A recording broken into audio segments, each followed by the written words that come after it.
Halo semuanya, perkenalin nama saya Fadlan Fatur Rahmat. Saya adalah siswa kelas 11 dari SMA Negeri Sumatera Selatan. Pada kesempatan kali ini, izinkan saya untuk menjelaskan dan ngebagiin tentang resensi buku yang saya baca dalam program Sepekan Satu Buku. Jadi, buku yang saya pilih yaitu yang berjudul How to Respect Myself yang ditulis oleh Yoon Hong Gyun. Jadi, buku ini sempat jadi bestseller di Korea Selatan dan setelah itu diterjemahkan ke bahasa Indonesia pada tahun 2020 oleh Transmedia Pustaka. Kenapa saya pilih buku ini? Karena jujur saja kita sering diajarkan untuk menghargai orang lain. Jadi jarang banget ada yang benar-benar mengajarkan kita bagaimana caranya menghargai diri sendiri. Padahal kalau kita sendiri nggak menghargai diri, bagaimana kita mau merasa berharga di mata orang lain kan? Buku ini dibagi ke dalam beberapa bab yang masing-masing membahas tentang cara membangun rasa hormat pada diri sendiri. Isinya enggak cuma teori, tapi juga banyak cerita dan contoh nyata yang bikin kita mikir, oh ini tuh yang terjadi sama aku. Dan juga terdapat beberapa poin yang menurut saya penting dalam buku ini, yaitu yang pertama, menghargai perasaan sendiri.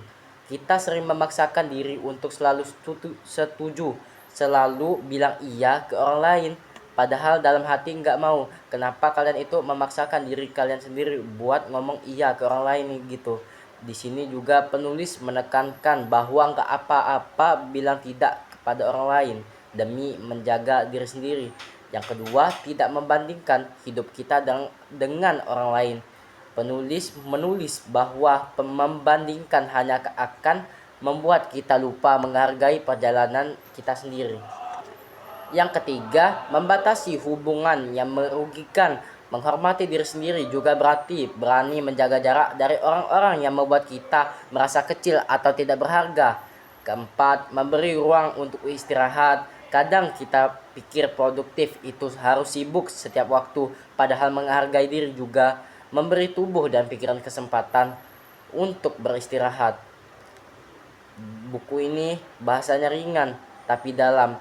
Penulisnya seperti berbicara langsung dengan pembaca dan saya sangat suka dengan buku ini. Setiap bab ditutup dengan pesan yang mudah diingat. Misalnya, kalau kamu lelah, istirahatlah. Itu bukan kelemahan, tapi bentuk menghargai diri. Menurut saya, buku ini cocok dibaca oleh siapa saja, apalagi buat orang-orang yang sering merasa nggak cukup baik atau terlalu keras pada diri sendiri. Gaya tulisannya sederhana, tapi maknanya bisa bikin kita merenung lama. Ada satu hal yang bikin saya betah baca buku ini, yaitu penulisnya nggak menggurui.